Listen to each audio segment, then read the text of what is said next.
Welcome to the Princeton Flying School Podcast from the right seat with Pete Rafle, Princeton Flying School Instructor Emeritus. In this episode, Pete shares a few flying stories and teaching tips gained from his 55 years in the air.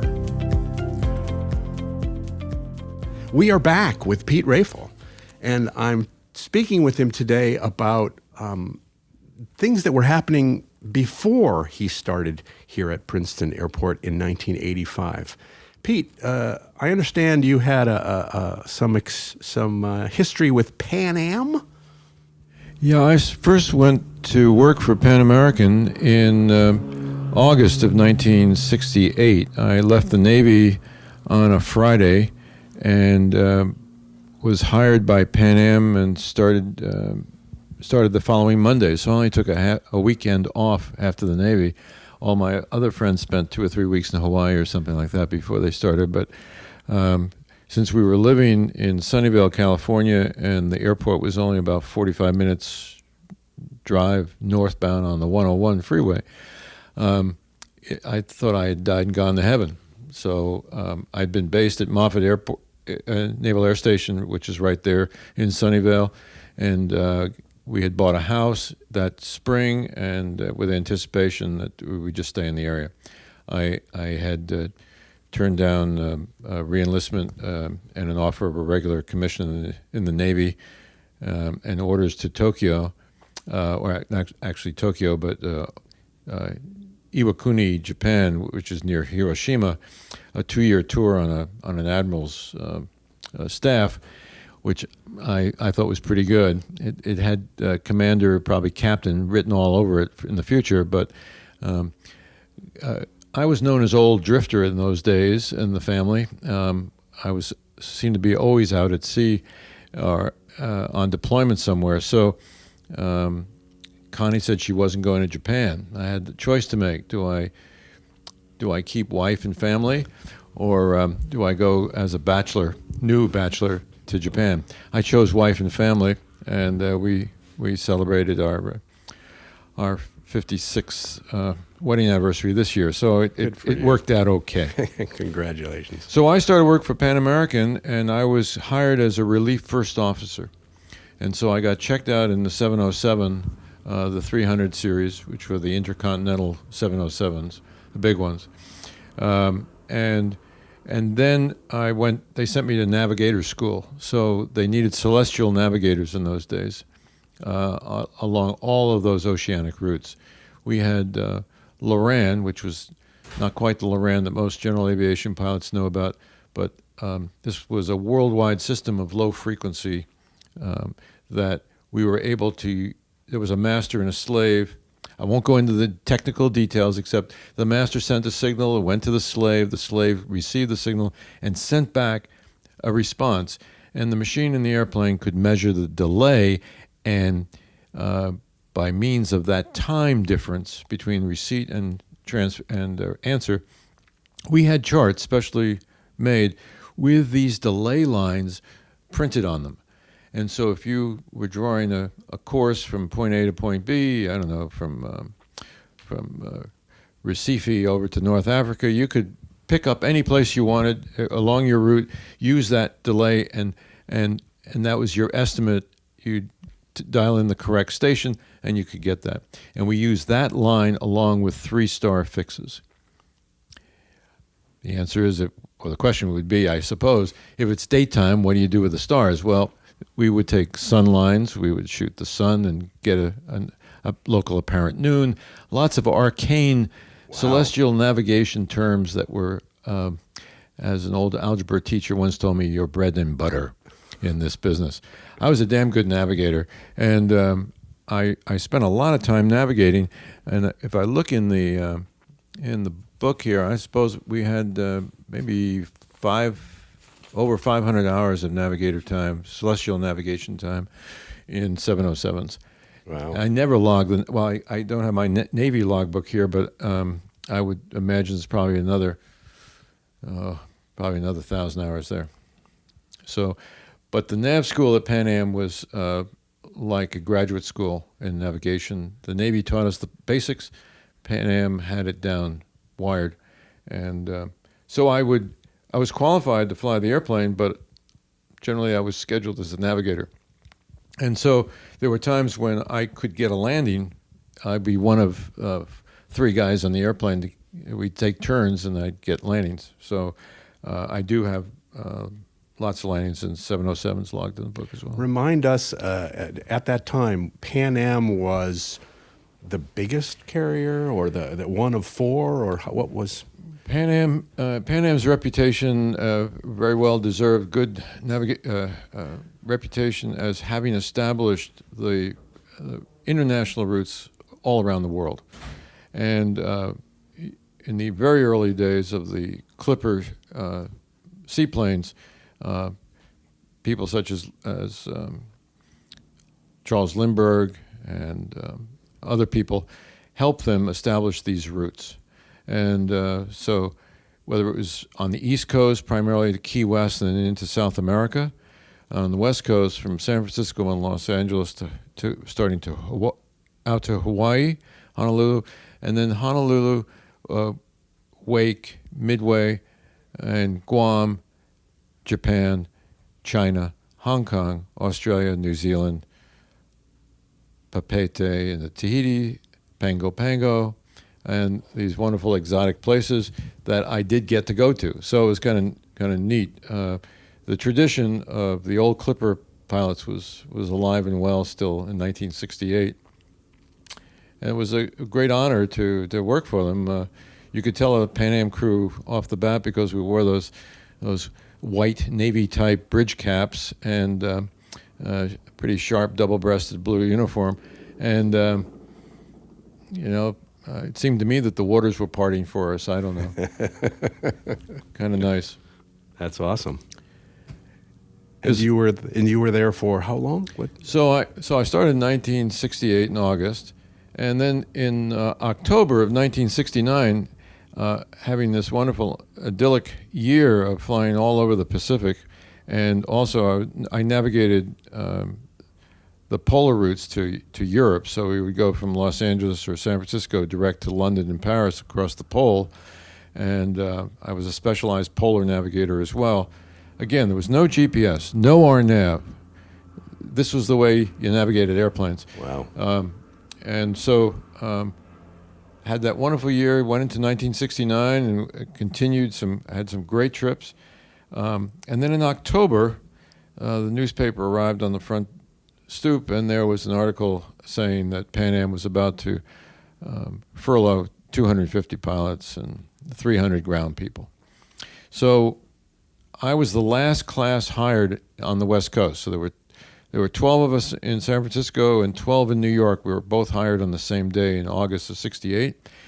And subsequently, I met most of the guys from New York as well, but I was San Francisco based, among the blessed, as they say. And what am I going to do? I had 2 children and one on the way. So a friend of mine called and said, TWA's hiring. Let's see if they'll hire us. So I called TWA, and sure enough, they sent me a ticket, round-trip ticket to Kansas City for the interview. And so I showed up in Kansas City with Denny Wise, my good friend, and he was a flight engineer for Pan Am. I was a first officer navigator. I wasn't an engineer. Before we get into TWA, can you tell me what was it that happened to Pan Am that made them go from such a, I mean, here they were on the top of the heap, and now all of a sudden they're laying people off? Yeah, the whole airline business in 1969 started going down the tubes, as they say. I don't want to be political, but I believe that this is a pretty accurate description of what happened. Richard Nixon was elected president that year, and one of the first things he did was he recalled all of the Civil Aviation Board routes that were decreed, and they were in those days decreed by the president, signed off by the president, and the president was Lyndon Johnson. And he had assigned routes to all the major carriers. The international ones are the only ones that really affected Pan Am, and they were basically caused by Nixon's source of revenue for his election came mostly from the South, from Florida and other places. Two major airlines were based in Florida, Eastern Airlines and National Airlines. And National Airlines were just a regional carrier along the East Coast primarily. I think they probably had a couple of transcontinental flights, but mostly they were just a seaboard kind of airline. And he gave them the Miami-London routes, which came out of the Pan Am hub in Miami. Immediately lost probably 6-8 flights a day there. And then Eastern was given expanded routes in the Pacific, which impacted Pan Am as well. There were other competitors, United being the primary competitor to Hawaii, and Hawaii was a very lucrative route for the airlines that could get there. And so Pan Am went from a $35 million surplus the previous year to $2.5 million loss in the first 9 months of 1969, which in today's dollars is piddly, but in those days this was a big portion of the revenue. It is now, and it always was, a cash business.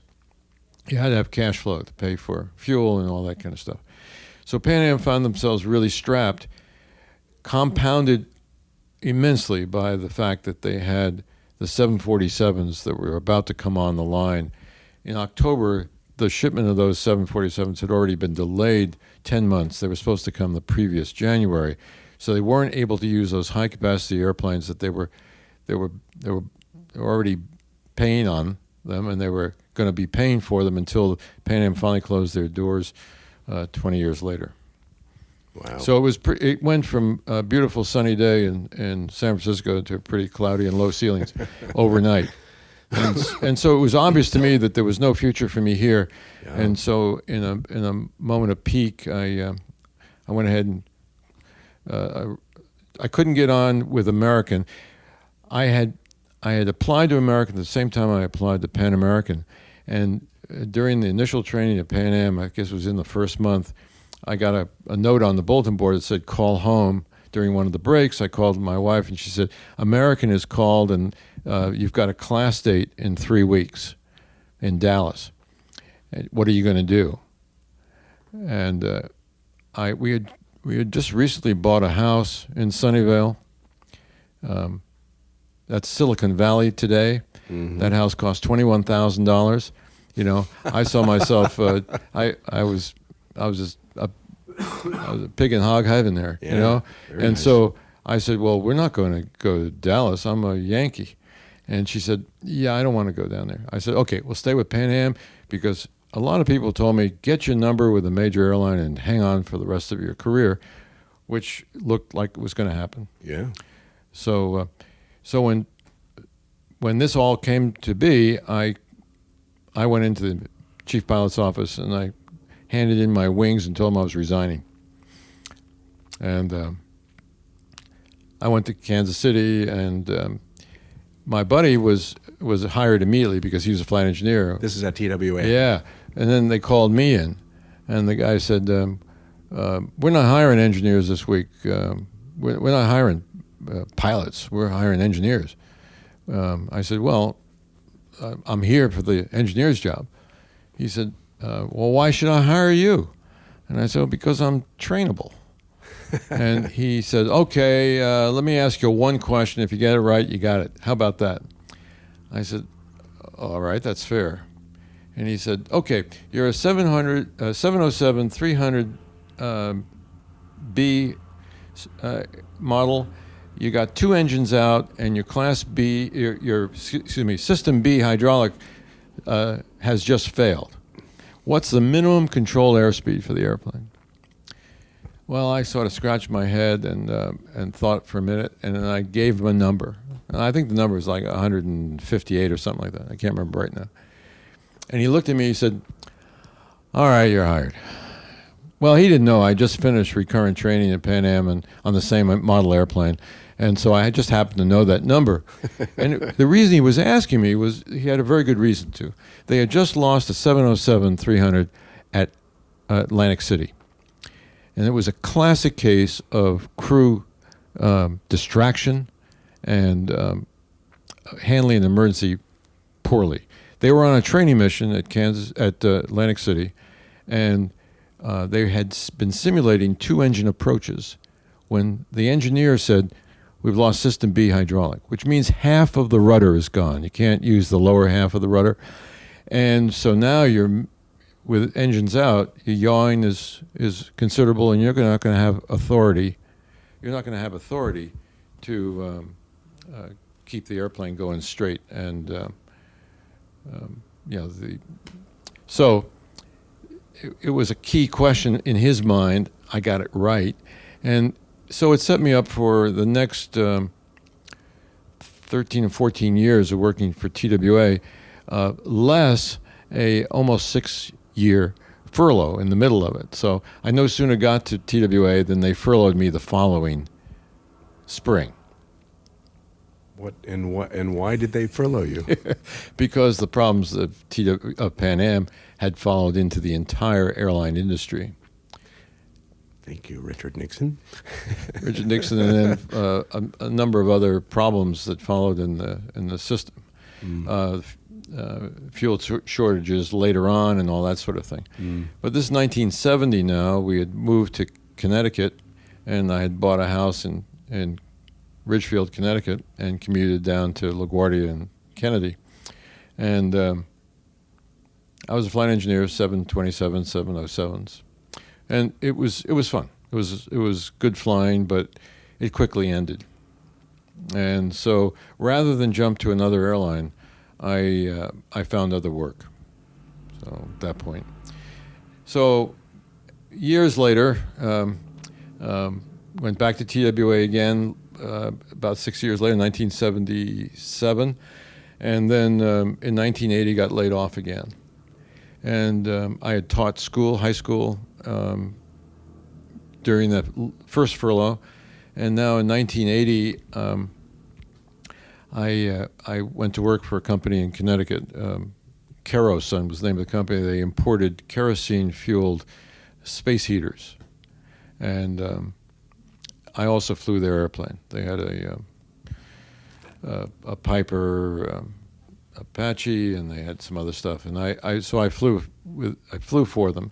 And then one day, the president of the company came to the cockpit and shouted over the engine noise, "Someone says you've got a master's in education." I said, "Yeah, I do." He said, "Well, we're talking about setting up a training department, so would you be willing to head that up?" And I said, "Yeah. Can I still fly the airplane?" He said, "Yeah, but you're not going to have a lot of time for that, so we'll see." Anyway, that lasted for a couple of years, and then they ran into financial trouble as well. And I was recruited through Hitachi to come to New Jersey to work for a new Japanese-funded startup company. And so that brought us to Princeton. Aha. And this was what year? That would have been 1984. 84, okay. And 1985 was when I first flew at Princeton Airport, I think. Aha. And the reason I was flying here was because my wife got a job with a brand new newspaper here in Princeton called US 1. Oh, that was 1985. And she worked for Rich Ryan. Okay. And she was selling advertising for Rich when they were first getting started. And one of her cold calls was on Princeton Airport. Now, why would she choose the airport? I have no idea why she would choose an airport, but she came over here. And as would happen, Naomi started talking to Connie about, "Tell me about your family, about your husband," and blah, blah. And next thing I know, Connie has bought me 2 or 3 hours of lessons here, or flight time. Mm-hmm. And so I showed up, and I remember asking, Naomi met me after I came through the door, and I said, "I'm just here to take the airplane around the pattern a few times, you know." She said, well, we're going to have to check you out first. So I did have an hour with an instructor, and then I flew the airplane. But it wasn't long before she said, I don't do this safe for solo stuff. If you want to fly airplanes here with your ratings, you're going to have to get a commercial, single-engine commercial, which is kind of strange. Some people would ask, well, you had all this time in the Navy and your airlines, and you didn't have a single engine. No, I had an ATP multi-engine with commercial, that's it. And so I had to add on a single-engine commercial to it.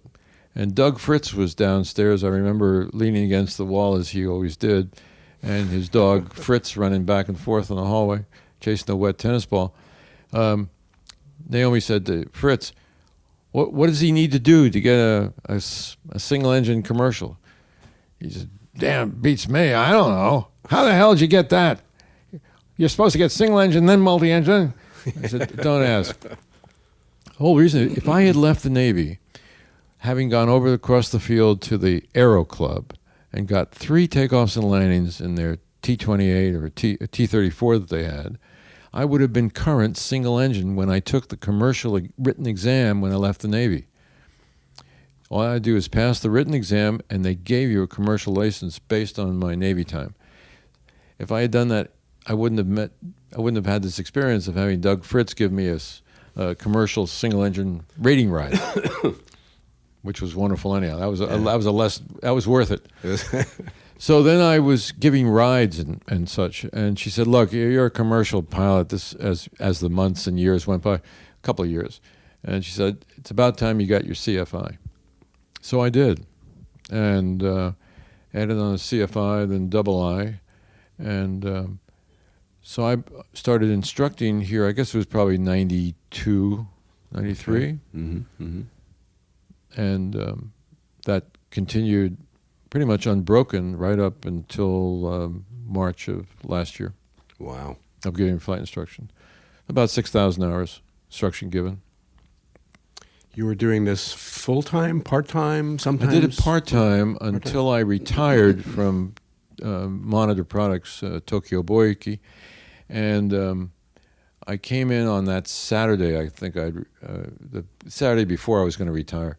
And she called me in the office and said, "Look, I understand you're going to retire from your day job?" I said, "Yeah." She said, "Well, we need a chief pilot here. Would you consider taking it?" And I said, "Well, does it pay?" And she said, "Of course it does. Put you on salary." I said, "All right, I'll do that." And so I was chief pilot for 5 years. So I wasn't retired. In the meantime, my old at Tokyo Boiki would not allow the president here in the U.S. to hire my replacement. So he called me and said, "Pete-san, I need your help. You will become a consultant." Oh, and boy. There you go. I said, "Well, how much are you going to pay me?" He said, "Oh, no. You tell me how much you're going to pay." So I worked up a rig, and so I did that for 3 years. So I was doing that part-time, working here full-time. Right. And then And you call that retirement. Right. My wife didn't. No. And then 2012, I thought it was time that they found somebody else to take over, and then I went to, I think 3 days a week or something like that. Yeah. It was hard to give it up, so I guess kept flying. Yeah. So you must have taught hundreds. Any idea how many students? lots of people. I did not bring my instructors' logbooks today, but there were 3 of them. 3 of those big, wide, large format logbooks. Yeah. But it was fun to look through these old logbooks, and there was one trip that I thought was kind of interesting of the old days of Pan Am flying. Here's a trip that started off on April 28th of 1969. And I must have deadheaded to Honolulu. So that meant I had a seat in first class and rode to Honolulu. Because on April 28th, I flew to Pago Pago, which is in the South Pacific. And I worked that trip, and then from Pango Pango we went over to Auckland, New Zealand, and then second of May it was Sydney to Jakarta. So I deadheaded from Auckland to Sydney. I remember that. It was pretty nice. And then, so it's 28th, 29th. So I had about 3 days in Sydney before this trip started. Went to Jakarta, worked that as a co-pilot, and then to Hong Kong. After Hong Kong, it was Jakarta again, then Sydney, Honolulu, Wake Island, Tokyo, Saigon, back to Tokyo, Anchorage, San Francisco, and finally home. So I left on the 28th of April and I arrived back on the 10th of May. Wow. So 13, 14-day trips. Yeah. Nice. That's why I was known as Old Drifter by the family. You see.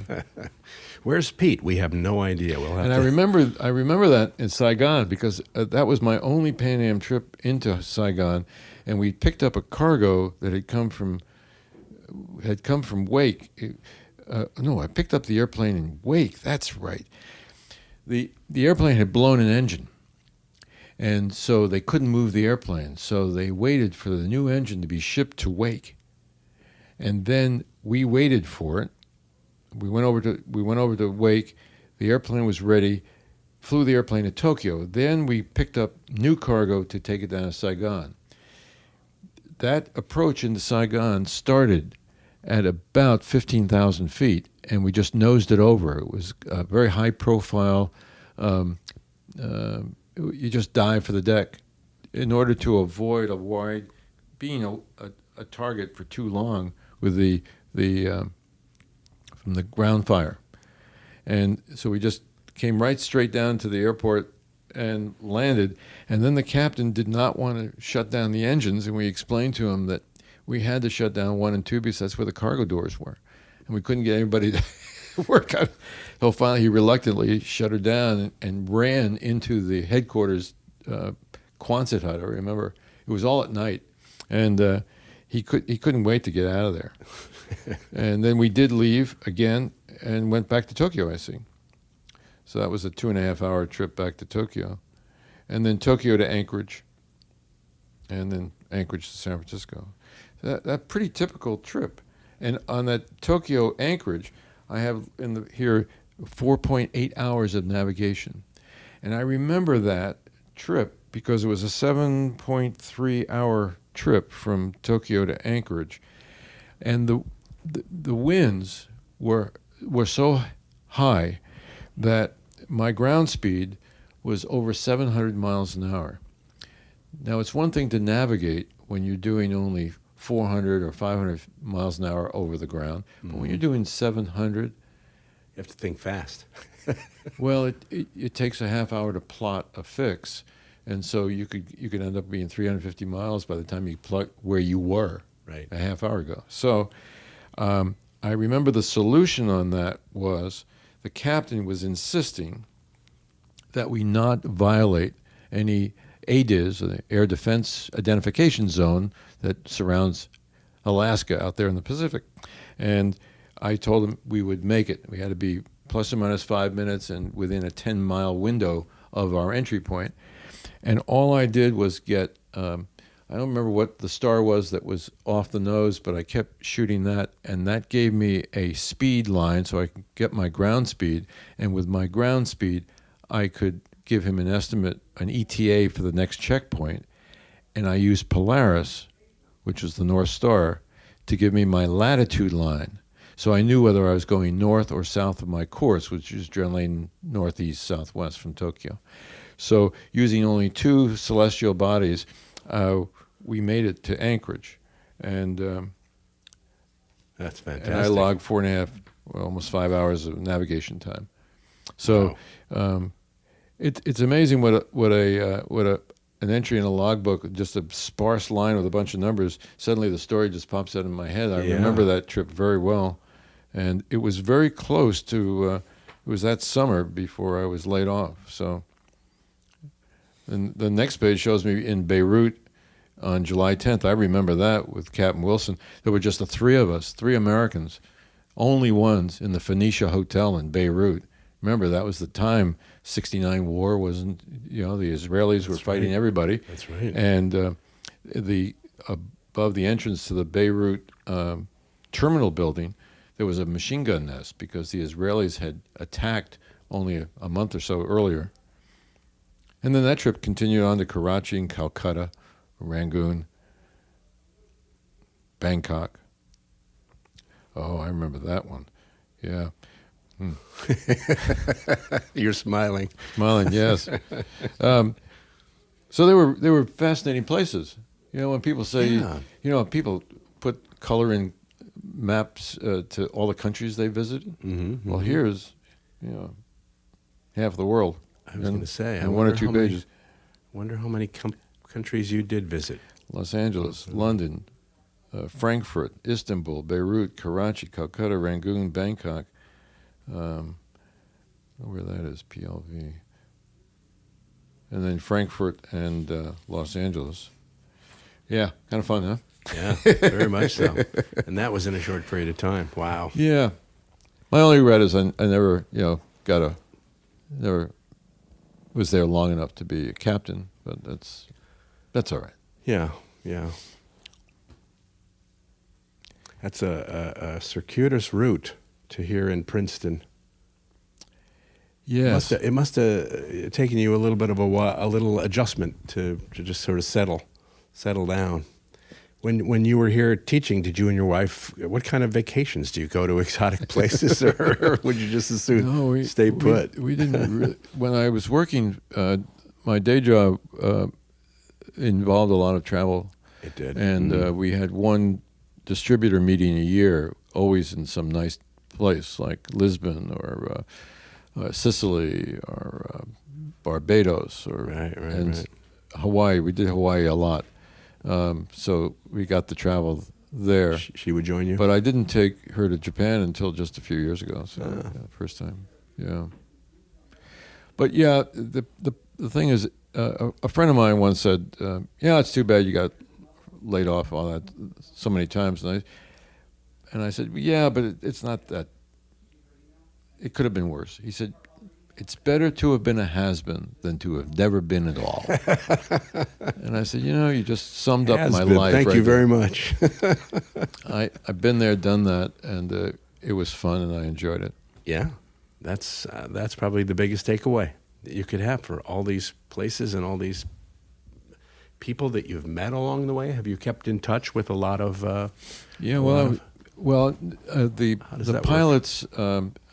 The crews I flew with at both these airlines, the California people I've lost track of almost, but a couple of the folks in my class we stay in touch, like the original Pan Am class. TWA people I haven't talked to in a long time. Ray Birtles was a TWA captain who lived in Pennington, who I used to see occasionally here because he had a Bonanza. And used to fly in here. I think he kept it at Trenton, but he would come in here time. And I was in the training center with him at TWA. I was an instructor for 3.5 years at TWA because with my seniority, that was the best place to be. And I enjoyed that a great deal. Full motion simulator instructor was great fun. Very nice. But I identify myself as an aviator for so many years. It was very difficult to kind of let it go. And I found the last year or so I've been able to kind of relax a little bit out of it. As soon as people say, "Well, what have you done for a living?" and I talk about it, they're not interested in all that international business I did for while I was flying here as an instructor. They just want to know about the airplanes. So that's what happens. Yeah. So when we get together next time, sure. I wonder if you could. Are there any particular topics that you might want to cover? I noticed you were helping out Jeff Slutsky a couple of weeks ago with a class. Yeah, we could talk about. I know that pilots sort of sometimes their eyes just sort of glaze over when you mention flight safety, crew coordination, cockpit resource management and human factors and sort of like. But I think we could probably discuss safety and piloting in an amusing and engaging manner. I'll try my best. All right. And we can talk about some safety subjects. Also, I know of a couple of great older pilots who've had varied experiences, military and civilian and air show type, that I'd like to bring along someday, and we'll discuss. As soon as they say it's okay to do it, then we'll mention their names and introduce them to this group of people. Excellent. And it's a great idea. Have a lot of fun talking about it. That's one thing about the airport here, that there are a lot of aviators and a lot of stories and a lot of history. And you know many of these people. Yeah, and if they're not shy about telling some of the stories that may be a little scary or were at one time to them. There you go. We've all had those moments. Sure. But we've learned from them, and that's why we're old pilots now. That's why you're still here? Yeah, that's right. That sounds great, Pete. Okay. Well, thank you very much again for your time today to bring us through a lot of your experiences at Pan Am and TWA and all the various places that you've been around the world before finally settling here at Princeton Airport. Well, glad to be here. We'll see you next time. Okay, Pete. Take care. Bye. Thank you for joining us for this episode of From the Right Seat with Pete Rafle. This podcast is sponsored by the Princeton Flying School at Princeton Airport and is produced by HG Media. If you enjoyed our show, please share it with your friends and be sure to give us a thumbs up on iTunes, Stitcher, or wherever you listen to our podcast.